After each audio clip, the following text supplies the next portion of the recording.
Hey guys, this is उनैन और आज की वीडियो में हम लोग जो है जानने वाले हैं कि आप किस तरीके से जो है 55 प्लस मार्क्स को स्कोर कर सकते हैं वेरी इजीली इन गेट 2022। तो आज की वीडियो में दोस्तों हम लोग जानने वाले हैं कुछ ऐसे पॉइंट्स को जो कि आपको ज़रूरी फॉलो करने हैं अगर आप 55 प्लस मार्क्स जो है स्कोर करना चाहते हैं। तो ये करने के लिए कुछ 3 बेसिक स्टेप्स मैं इस वीडियो को जो है डिवाइड करूँगा। जहाँ पे पहला जो बेसिक स्टेप है वो है हमारा कि हम किस तरीके से अपने सिलेबस को कंप्लीट कर सकते हैं। ओके, तो सिलेबस कंप्लीशन जो है वो हमारा पहला टास्क है जो हमें करना है। तो सबसे पहले हम देखेंगे कि हम सिलेबस को कैसे कंप्लीट कर सकते हैं। ओके, तो सिलेबस कंप्लीशन के लिए आगे मैं इस वीडियो में बताऊंगा। तो जो 3 बेसिक स्टेप्स हैं उनमें सबसे पहला स्टेप यही है कि आप सिलेबस को किस तरीके से कंप्लीट करें। सेकंड स्टेप ये है कि अगर आप कोई भी सिलेबस में कोई भी टॉपिक को कंप्लीट करते हैं, कोई भी चैप्टर को कंप्लीट करते हैं, तो उसके बाद आपको उसके प्रीवियस ईयर क्वेश्चंस लगाने हैं। ओके, इस बारे में भी हम डिस्कस करेंगे कि प्रीवियस ईयर क्वेश्चंस कहाँ से लगाएं और कौन सा सोर्स जो है सबसे ज़्यादा रिलायबल है। और तीसरी और जो इम्पोर्टेंट चीज़ है वो है टेस्ट सीरीज़। ठीक है, आपको टेस्ट सीरीज़ ज़रूर ही देनी है अगर आप अच्छा स्कोर करना चाहते हैं तो। ओके, तो ये 3 बेसिक पार्ट्स में ये वीडियो जो है वो डिवाइडेड रहेगी और अब हम इन तीनों स्टेप्स के बारे में डिटेल में पढ़ने वाले हैं। तो सबसे पहली बात जो आती है कि हम सिलेबस को किस तरीके से कंप्लीट करें। तो यहाँ पे इसको मैं 2 कैटेगरी में डिवाइड कर देता हूँ सिलेबस कंप्लीशन को। एक वो बच्चे रहेंगे जिन बच्चों ने जो है कोचिंग ज्वाइन कर रखी है कोई ना कोई, चाहे वो ऑनलाइन ज्वाइन कर रखी हो या ऑफलाइन ज्वाइन कर रखी हो, तो वो बच्चे जो हैं वो मेरी पहली कैटेगरी में आते हैं। ओके, और दूसरी कैटेगरी में वो बच्चे आते हैं जो भी सेल्फ स्टडी कर रहे हैं। तो पहली कैटेगरी में आ गए कोचिंग वाले बच्चे जो भी कोचिंग कर रहे हैं कहीं ना कहीं से।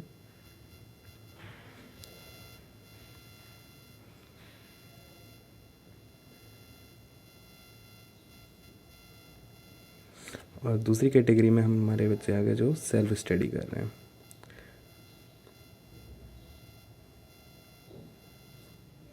ओके, तो ये 2 कैटेगरी मैंने इसे डिवाइड कर दिया। अब मैं दोनों के लिए ही चीज़ें बताने वाला हूँ। तो जो बच्चे कोचिंग कर रहे हैं उन लोग के लिए चीज़ें काफ़ी आसान होने वाली हैं, क्योंकि वो लोग या तो वीडियो लेक्चर देख रहे होंगे या फिर वो लाइव क्लासेस को अटेंड कर रहे होंगे। तो फिर यहाँ पे क्या होगा कि उनका जो सिलेबस है वो कंप्लीट हो जाएगा ऑन टाइम। बस उन लोगों को क्या करना है कि जिस तरीके से उनका सिलेबस चल रहा है उस तरीके से ही उन्हें वो चीज़ें रिवाइज़ करती रहनी है और उसके क्वेश्चंस को सॉल्व करते रहना है। बात आती है जो सेल्फ़ स्टडी बच्चे कर रहे हैं वो क्या करें। तो जो बच्चे सेल्फ़ स्टडी कर रहे हैं उनको मैं एक राय दूंगा कि अगर आप अभी फर्स्ट ईयर या सेकेंड ईयर में तो आप बुक्स का सहारा लीजिए। ओके, बुक्स के पीछे की जो एक्सरसाइज है उनको ज़रूर सॉल्व करिए। बट अगर आप थर्ड ईयर में इसी साल गेट दे रहे हैं या फिर आप फोर्थ ईयर में हैं, तो आप क्या करिए, आप कहीं से किसी भी कोचिंग के नोट्स डाउनलोड कर सकते हैं। ओके, इंटरनेट पे बहुत सारा मटेरियल अवेलेबल है, आप कहीं से भी नोट्स को डाउनलोड कर सकते हैं। ठीक है, तो मैं आपको जो सोर्स बताऊं उसमें आप अप्लाइड गेट के नोट्स डाउनलोड कर सकते हैं। वो बिल्कुल ही फ्री अवेलेबल है। मैं आपको दिखा देता हूँ किस तरीके से वो अवेलेबल है। इस तरीके से जब आप अप्लाइड गेट की वेबसाइट पर पहुँचेंगे तो आपको यहाँ पे गेट CS ब्लॉग्स नाम का एक पोस्ट दिख रहा होगा और इसमें आपको यहाँ पे कंप्लीट नोट्स नाम से एक लिंक मिल रहा होगा। ओके, तो इस पे जब आप क्लिक करोगे तो आप ही कैसे पेज पे पहुँचोगे। यहाँ पे आप देख सकते हो कि आपको हर एक प्रोग्राम की, हर एक सब्जेक्ट की जो है वो आपको जो है PDF में आपको नोट्स जो है अवेलेबल। मैं थोड़ा ही पेज दिखा पाया हूँ, बाकी यहाँ पे सारे सब्जेक्ट्स के जो है नोट्स अवेलेबल हैं और ये नोट्स काफ़ी अच्छे हैं। मैंने इन्हें खुद इस्तेमाल किया है, ये काफ़ी अच्छी क्वालिटी के नोट्स हैं। एक बात जो आप लोग को ज़रूर ध्यान में देनी है कि अगर आप जब कोचिंग के नोट्स पढ़ रहे हैं तो नोट्स को पढ़ने के बाद अपने नोट्स भी ज़रूर बनाइए, क्योंकि अपने नोट्स जो होते हैं वो बहुत ज़्यादा फ़ायदे में रहते हैं, क्योंकि हम जो है चीज़ें ज़्यादातर अपने हाथ से लिखी हुई बहुत अच्छी तरीके से याद कर पाते हैं। इसलिए जब भी आप कुछ ऐसा पढ़ो तो आप अपने नोट्स ज़रूर बनाओ। ओके, तो और मैंने बताया कि बुक्स की एक्सरसाइज अगर आप आपको लग रहा है कि आपके पास सफिशिएंट टाइम है तो आप बुक्स को रेफ़र कर सकते हो और उनकी प्रीवियस एक्सरसाइज जो है जो उनके पीछे दे रखी होती है वो आप सॉल्व करिए। जो मैं रिकमेंड करूँगा कि आप एक बुक जो है वो ज़रूर पढ़िए, वो है मॉरिस मैनो की बुक, और ये आपको पढ़नी है COA के लिए। ओके, कंप्यूटर ऑर्गेनाइजेशन के लिए, क्योंकि कंप्यूटर ऑर्गेनाइजेशन एक ऐसा सब्जेक्ट आप कहीं से ही पढ़ लीजिए, आपको मटेरियल कम ही लगता है। इसलिए अगर आपके पास टाइम है तो मैं कहूँगा कि आप मॉरिस मैनो की ये बुक जो है COA के लिए ये ज़रूर पढ़िए। ओके।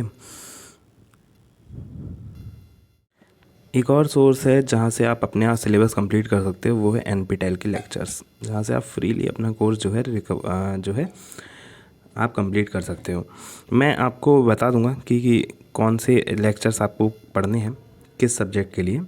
लेकिन NPTEL के लेक्चर्स पढ़ने के लिए आपको पेशेंस होने की बहुत ज़्यादा ज़रूरत है, क्योंकि यहाँ जो क्वालिटी होती है वो बहुत ज़्यादा अच्छी होती है, पर वीडियो क्वालिटी जो होती है वो थोड़ी सी डिस्टॉर्टेड रहती है, जिस वजह से आपका जो है मन नहीं लगेगा पढ़ाई में।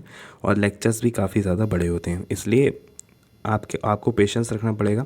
एक दो वीडियो में भले ही चीज़ें समझ में ना आए, लेकिन जैसे जैसे आप जो है कंप्लीट करते जाओगे आप पूरा सब्जेक्ट, आपको प्रीवियस चीज़ें समझ में आने लगेंगी। लेकिन जो इसके लिए चीज़ मस्ट है वो ये है कि आपको हर लेक्चर के साथ अपने नोट्स ज़रूर बनाने हैं, क्योंकि ये नोट्स जो होंगे वो आपको चीज़ें पुरानी रिवाइज़ कराने में मदद करेंगे। और जब तक आप चीज़ें पुरानी रिवाइज़ नहीं करोगे, आपको नई चीज़ें समझ में नहीं आने वाली। ओके। तो सिलेबस कंप्लीशन के लिए मैंने प्रायोरिटी वाइज एक लिस्ट बनाई है, जिस प्रायोरिटी में आप जो है सिलेबस को कंप्लीट कर सकते हो। और ये प्रायोरिटी जो है मैंने इसलिए ऐसे डिसाइड करी है कि सब्जेक्ट की वेटेज को देखा है और वो कितना हार्ड है और उससे मैक्सिमम लोग कवर करते हैं या नहीं करते हैं। जैसे कि COA जो सब्जेक्ट है, कंप्यूटर ऑर्गेनाइजेशन, वो मैक्सिमम लोग कवर नहीं कर पाते हैं। उसका क्वेश्चन कभी कभार ऐसा बन जाता है कि मैक्सिमम लोगों से सॉल्व नहीं होता है। तो आपको गेट में क्या चाहिए, आपको रैंक चाहिए। और रैंक आपको तब मिलेगा जब आप जो लोग पेपर दे रहे हैं उनसे अच्छा परफॉर्म करेंगे। अब एक क्वेश्चन है जिसको कोई परफॉर्म नहीं कर पा रहा है, उसको आप ना करें तो उससे कोई फ़र्क नहीं पड़ता है। इसलिए मैंने COA को सबसे नीचे वेटेज यहाँ पे दी गई है। तो मैं आपको वेटेज सबकी बता देता हूँ एक बार, जिससे कि आप उस प्रायोरिटी में जो है सब्जेक्ट्स को कंप्लीट करने की कोशिश कर सकें।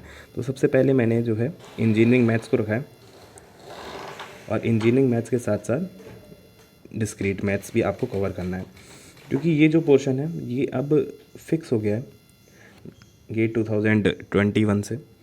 तो यहाँ पे ये जो पोर्शन है वो 13 मार्क्स का फिक्स कर दिया गया है। तो ये 13 मार्क्स आपको पहले सिक्योर कर लेने हैं अपने। ओके। और ये पोर्शन जो है वो काफ़ी इजी है। इंजीनियरिंग मैथ्स में आप जो है लीनियर अलजेब्रा पढ़ते हैं, जो कि मेरे ख्याल से आपने 12th में ही पढ़ा रखी होगी। और यहाँ पे कुछ कॉन्सेप्ट जो है वो नए हैं, जैसे कि रैंक का हो गया, आइगन वैल्यू, आइगन वेक्टर का हो गया, और वो सब चीज़ें आपको पढ़नी है। और साथ साथ यहाँ प्रोबेबिलिटी है, कैलकुलस है। तो ये सब चीज़ें जो हैं वो आप पहले भी चीज़ें पढ़ चुके हैं, बस आपको ब्रशअप करने की ज़रूरत है उन सब चीज़ों को। बाकी डिस्क्रीट मैथ्स है वो बहुत ज़्यादा इंपॉर्टेंट है कंप्यूटर साइंस स्टूडेंट्स के लिए, जो कि आपको इंजीनियरिंग मैथ्स में एक अच्छा वेटेज दिला सकती है। बाकी जो ब्रांचेस रहती हैं वहाँ सिर्फ इंजीनियरिंग मैथ्स रहती है, जिसमें M1 M2 और M3 रहता है। बट कंप्यूटर साइंस में ये इंजीनियरिंग मैथ्स का सिलेबस बहुत ज़्यादा स्पेसिफिक है, और जो मेन वेटेज है वो डिस्क्रीट मैथ्स का है। ओके। तो पहले में आप इंजीनियरिंग मैथ्स कंप्लीट करिए, और सेकंड प्रायोरिटी जो आप सब्जेक्ट चूज़ कर सकते हैं वो है आपका TOC। अब TOC मैंने यहाँ पे क्यों रखा है, क्योंकि TOC जो है वो इजी सब्जेक्ट है, और TOC के साथ आपको कंपाइलर भी कवर कर लेना है, क्योंकि ये दोनों सब्जेक्ट एक दूसरे से काफ़ी ज़्यादा इंटरसेक्ट करते हैं, और ये दोनों बहुत ज़्यादा इजी सब्जेक्ट है, और दोनों का मिला के वेटेज जो है वो लगभग 10 मार्क्स का हो जाता है। ठीक है। तो ये इजी सब्जेक्ट्स हैं और जल्दी कवर हो सकते हैं, और शुरुआत में आपको एक स्टार्ट देने के लिए काफ़ी हैं। ओके। नेक्स्ट आप कवर कर सकते हो, जो आपको कवर करना है, आप सेकेंड ईयर में अगर हो तो आपने ये सब्जेक्ट पढ़ लिए होंगे, और ये साथ साथ आप जो है अपने कॉलेज के कवर कर सकते हैं, वो है आपका प्रोग्रामिंग, C प्रोग्रामिंग जिसमें आती है प्रोग्रामिंग, और DS डाटा स्ट्रक्चर्स है ना, और एल्गोरिदम्स। ओके। तो ये 3 सब्जेक्ट जो हैं वो आप कवर करिए अपने कॉलेज के साथ साथ, और साथ साथ इनके क्वेश्चंस भी आपको लगा लेने हैं, और क्योंकि ये पोर्शन जो है वो बहुत ज़्यादा वेटेज कवर करता है गेट के एग्ज़ाम में। लगभग ये दोनों मिला के जो है वो 20 से 22 मार्क्स का जो है वेटेज लेते हैं, जहाँ पे प्रोग्रामिंग और DS जो है वो अकेले ही 10 to 12 मार्क्स की रहती है, और एल्गोरिदम जो है वो 9 से 11 मार्क्स की आती है। ओके। तो यहाँ पे ये चीज़ें आपको बहुत ध्यान से पढ़नी है। ये जो है वो बहुत मैक्सिमम पोर्शन कवर करेगी, और ज़्यादातर बच्चे ये कवर करेंगे। ओके। तो अगर आप एक सिनारियो लीजिए, मान लीजिए कि आप ऐसा करके गए, आपने क्या किया कि आपने एक क्वेश्चन कवर किया। अब मान लीजिए अगर उस क्वेश्चन को हर कोई बंदा कर दे रहा है और आप भी कर दे रहे हो, तो इसमें कोई दिक्कत नहीं है, आप वहीं रहोगे। ओके। अगर एक क्वेश्चन है उसको आप कर देते हो लेकिन और कोई नहीं करता है, तो आप यहाँ इस पॉइंट पे रहोगे। ओके, तो आप इस पॉइंट पे रहोगे और यहाँ पे आप उन बच्चों से ऊपर आ जाओगे जो बच्चे उस क्वेश्चन को नहीं कर पाए हैं।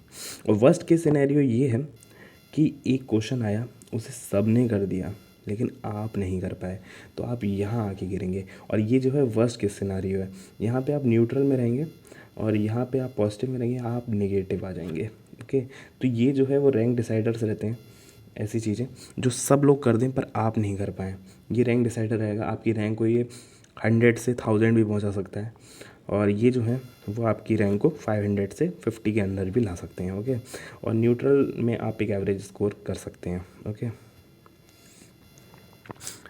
अगला जो सब्जेक्ट है वो मैं कहूँगा कि आप DBMS को चूज़ कीजिए, क्योंकि DBMS जो है वो आप सेकेंड ईयर में थर्ड ईयर में पढ़ते हैं, सेकेंड ईयर या थर्ड ईयर में पढ़ते हो। और ये जो है ये 7 मार्क्स का एवरेज जो है वेटेज कवर करता है, और सब्जेक्ट जो है वो इजी है। सिलेबस जो है वो काफ़ी ज़्यादा फिक्स है कि कहाँ कहाँ से कौन कौन से पोर्शन से जो है टॉपिक्स से जो है चीज़ें पूछी जा रही हैं, नॉर्मलाइजेशन से पूछी जाती हैं चीज़ें। ओके, नॉर्मलाइजेशन से और ट्रांजैक्शन से पूछा जाता है।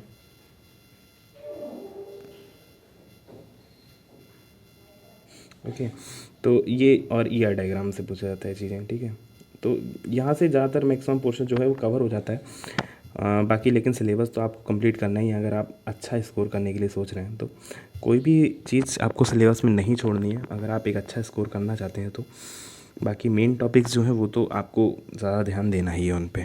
ओके, नेक्स्ट जो सब्जेक्ट है वो मैं कहूँगा कि आप डिजिटल को कवर कीजिए, क्योंकि डिजिटल एक बहुत छोटा सब्जेक्ट है और बीच में जब आप इतने सारे सब्जेक्ट कर चुके होंगे तो एक जल्दी से एक सब्जेक्ट जो कवर होगा वो डिजिटल होगा, और ये लगभग 3 to 4 मार्क्स का जो है गेट में पूछ लिया जाता है। नेक्स्ट सब्जेक्ट जो मैं कहूँगा वो आप करिए जब आपका थर्ड ईयर स्टार्ट होता है, थर्ड ईयर एंड हो रहा होता है या वह स्टार्ट हो रहा होता है, तो आपका सब्जेक्ट जो है कॉलेज में भी जो आता है वो आपका रहता है OS। ठीक है, ऑपरेटिंग सिस्टम। तो ऑपरेटिंग सिस्टम आप कवर कीजिए, ये बहुत अच्छा सब्जेक्ट है और इसका वेटेज जो है 6 to 10 मार्क्स का रहता है। कोई फिक्स ऐसा वेटेज नहीं है इसका, कभी कम भी आ जाता है कभी ज़्यादा भी आ जाता है। और यहाँ पे कुछ जो है टर्म्स हैं जो कि बहुत ज़्यादा इम्पॉर्टेंट है, वो है इंटर कम्युनिकेशन और सिंक्रोनाइजेशन। ओके, तो ये सब चीज़ और डेडलॉक्स, ये सब जो है वो बहुत ज़्यादा इम्पॉर्टेंट है, और मैक्सिमम बच्चे जो हैं वो यही 3 चीज़ें पढ़ते हैं। तो जो मैक्सिमम लोग पढ़ रहे हैं वो तो आपको पढ़नी है, और जो एक्स्ट्रा चीज़ें हैं वो आपको बहुत अच्छी तरीके से कवर करनी है। मैंने बताया कि ऐसा आपको क्यों करना है। ओके, 9th नंबर पे 9th और 10th पे जो मैंने सब्जेक्ट रखे हैं, 9th पे मैंने रखा है कंप्यूटर नेटवर्क्स को और 10th पे मैंने रखा है COAO को। अब इनका वेटेज जो है वो काफ़ी अच्छा है। कंप्यूटर नेटवर्क 7 to 10 मार्क्स का जो है वो पूछ लिया जाता है, और COA जो है वो 8 to 10 मार्क्स का पूछ लिया जाता है। इनका वेटेज बहुत अच्छा है, लेकिन मैंने इन्हें सबसे आखिर में क्यों रखा है, क्योंकि मैक्सिमम बच्चे जो है COA में धोखा खा जाते हैं। धोखे मतलब यहाँ पे ये है कि वो पढ़ के जाते हैं सब चीज़ें, पर क्वेश्चन ऐसा आ जाता है कि COA के क्वेश्चन को करना बहुत ज़्यादा मुश्किल हो जाता है बच्चों के लिए। तो वही चीज़ मैंने बताई कि मैक्सिमम बच्चे जो कवर कर रहे हैं वो तो करना ही है, और ये जो सब्जेक्ट है ये आपकी रैंक को लेके जाएगा पॉजिटिव में। जो मैंने बताया था कि पॉजिटिव में आपको अगर रैंक ले जानी है तो आपको कुछ एक्स्ट्रा चीज़ें पढ़नी पड़ेंगी, वो है COA सब्जेक्ट। ठीक है, और इसके लिए मैंने आपको शुरुआत से बताया कि अगर आपके पास समय बचता है तो आप प्लीज़ एक बार मॉरिस मैनो ज़रूर पढ़ लीजिए। ओके, और CN जो है वो अच्छा सब्जेक्ट है, आपको इन डेप्थ नॉलेज होनी चाहिए, क्योंकि पोर्शन जो है लिमिटेड नहीं है, आपसे सिलेबस में कहीं से भी क्वेश्चन पूछा जा सकता है, इसलिए जो है आप इसे पढ़िए अच्छी तरीके से। ओके, अब जो नेक्स्ट पॉइंट है वो है प्रीवियस ईयर क्वेश्चंस का, कि प्रीवियस ईयर क्वेश्चंस को कहाँ से कवर करा जाए। एक बार सिलेबस चीज़ें जो हैं सिलेबस में चीज़ें कंप्लीट होना चालू हो जाती हैं। मान लीजिए आपने आज डाटा स्ट्रक्चर्स पढ़ा जिसमें आपने जो है ट्रीज़ का कॉन्सेप्ट को समझा है, तो आज उस कॉन्सेप्ट को समझने के बाद आप उसको, अगर आपके पास समय बचता है तो मैंने बताया बुक के प्रीवियस ईयर को पहले सॉल्व, बुक के जो प्रीवियस में दे रखे हैं क्वेश्चंस उनको पहले सॉल्व करिए। लेकिन समय नहीं है तो सीधे आप प्रीवियस ईयर क्वेश्चंस पे आइए, और प्रीवियस ईयर क्वेश्चंस करने का भी एक तरीका है, और वो तरीका ये है कि आप या तो वो किसी बुक से सॉल्व कर सकते हो। ठीक है, बुक तो आपको जैसे लेनी ही है, तो बुक मैं आप कहूँगा कि आप जो है मेड इजी की बुक ले लीजिए। ओके, प्रीवियस ईयर क्वेश्चंस की, या फिर जो सेकंड सबसे अच्छा सोर्स है जो कंप्यूटर साइंस स्टूडेंट जो है जनरली प्रेफर करते हैं वो है गेट ओवरफ्लो। ठीक है। गेट ओवरफ्लो की आप पीडीएफ में बुक भी डाउनलोड कर सकते हो, या फिर आप इसे अमेज़ॉन से मंगा भी सकते हो। अमेज़ॉन या गेट ओवरफ्लो की वेबसाइट से आप मंगा लीजिए इस बुक को, क्योंकि ये बुक थोड़ी मेडी से महंगी पड़ती है, लेकिन ये बुक जो है बहुत ज़्यादा रिलायबल सोर्स है, और यहाँ आपको आंसर्स की एक्यूरेसी बहुत ज़्यादा अच्छी मिलेगी। बाकी पीडीएफ अगर वर्जन में पढ़ते हैं तो आपको अगर कोई भी क्वेश्चन प्रीवियस ईयर का नहीं आ रहा है, पहले मेडिसिन से कर रहे हो या गेट ओवरफ्लो से कर रहे हो, तो आप क्या करिए, आप गूगल सर्च करिएगा उस क्वेश्चन को और आगे गेट ओवरफ्लो लिख दीजिएगा। ओके, तो जो पहला लिंक आएगा उस पर आप ओपन करिए और वहाँ आपको उस क्वेश्चन के ऊपर हुआ टॉपर्स का डिस्कशन मिलेगा। ओके, जिससे कि आपको क्या होगा, एक एक्यूरेट आंसर का पता लगेगा और आपको 4 बातें और जानने को मिलेंगी। तो मैं जो कहूँगा वो यही होगा कि आप जो है पहले गेट ओवरफ्लो से जो है वो क्वेश्चंस को सॉल्व करिए, खुद क्वेश्चन सॉल्व करने की कोशिश करिए। अच्छा, मैं आपको टेक्निक बता देता हूँ कि किस तरीके से आपको क्वेश्चन सॉल्व करना है। ओके, तो क्वेश्चन सॉल्व किस तरीके से करना है आपको, सबसे पहले अगर आप कोई क्वेश्चन देखते हो तो उसको आप खुद सॉल्व करने की कोशिश कीजिए। ठीक है, आपने कॉन्सेप्ट पढ़ रखा है तो आप देखिए कि आपने कॉन्सेप्ट पढ़ रखा है, अच्छा पढ़ रखा है, तो उसे खुद सॉल्व करने की कोशिश करिए। अगर कॉन्सेप्ट नहीं पढ़ा है तो पहले जाके कॉन्सेप्ट पढ़िए उसका। ओके, क्या उसके पीछे का कॉन्सेप्ट है, फिर उस क्वेश्चन को सॉल्व करने की कोशिश कीजिए। अगर फिर भी आपसे वो क्वेश्चन नहीं होता है तो आप उसका सॉल्यूशन देखिए, और डायरेक्ट सॉल्यूशन से आपको ऑप्शन अपना जो है क्वेश्चन नहीं लिख लेना है, आपको सॉल्यूशन देखना है। एक बार देखने के बाद फिर आप उसे खुद से सॉल्व करने की कोशिश कीजिए, और अगर आपका से वो फिर भी सॉल्व नहीं होता है तो आप गेट ओवरफ्लो के डिस्कशन पेज पे जाइए और वहाँ पे आप जो है डिस्कस हुआ जो है मटेरियल आप देखिए एक बार, तो आपको चीज़ें जानने को मिलेंगी। आप कहीं पे लैग कर रहे हैं, किस कॉन्सेप्ट में लैग कर रहे हैं, वो चीज़ें आपको जानने को मिलेंगी। ओके, तो मेरा तो यही कहना है कि आप गेट ओवरफ्लो का ज़्यादा से ज़्यादा यूज़ करिए। अब एक बार आप सिलेबस कंप्लीट कर लेते हो और सिलेबस के साथ साथ आप प्रीवियस ईयर क्वेश्चंस भी लगा रहे हो, तो यहाँ पे इम्पॉर्टेंट रह जाता है कि अब आप अपने आप को सेल्फ एनालाइज कैसे करोगे, क्योंकि कोई भी चीज़ अगर आप पढ़ रहे हो तो उसका सेल्फ एनालिसिस बहुत ज़्यादा ज़रूरी है। जब तक कि आप टेस्ट नहीं दोगे आपको नहीं पता लगेगा कि आप कहाँ पे लैग कर रहे हो। चीज़ें एक बार बुक से सॉल्व करना या फिर जो है चीज़ों को ऐसे ही सॉल्व कर रहे हैं बिना टेस्ट दिए हुए, तो वो ज़्यादा आसान रहता है जब हमारे पास टेस्ट में जो है क्या रहता है कि टाइम बाउंड रहता है, तो वहाँ चीज़ें सॉल्व करना थोड़ा कठिन हो जाता है। तो आपको टेस्ट रेगुलर बेसिस पे देने हैं। मान लीजिए आपने एक सब्जेक्ट को कंप्लीट किया, तो उस सब्जेक्ट को कंप्लीट करने के बाद तुरंत उसका सब्जेक्ट टेस्ट ज़रूर दीजिए। ठीक है, सब्जेक्ट टेस्ट ज़रूर दीजिए। और अगर आप कोई भी टॉपिक कंप्लीट करते हैं तो टेस्ट सीरीज़ में जनरली क्या रहता है कि टॉपिक वाइज टेस्ट भी रहते हैं। ओके, तो किस तरीके से आपको कंप्लीट करना है, तो पहले मैं कुछ टेस्ट सीरीज़ के बारे में बता देता हूँ कि आपको कौन सी टेस्ट सीरीज़ लेनी है।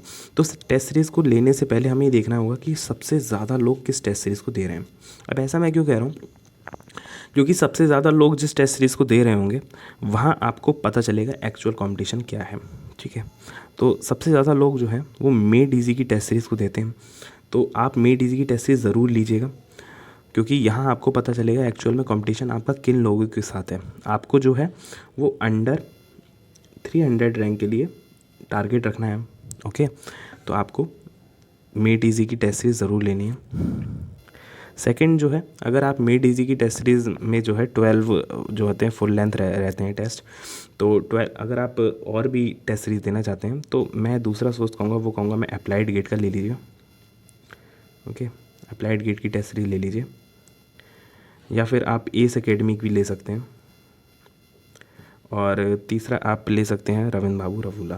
ओके, तो आप रविंद्र बाबू रवूला की भी टेस्ट सीरीज़ ले सकते हैं। अब जो है उन्होंने अनअकैडमी पे चालू कर दिया, तो आप अनअकैडमी पे भी उनकी टेस्ट सीरीज़ ले सकते हैं।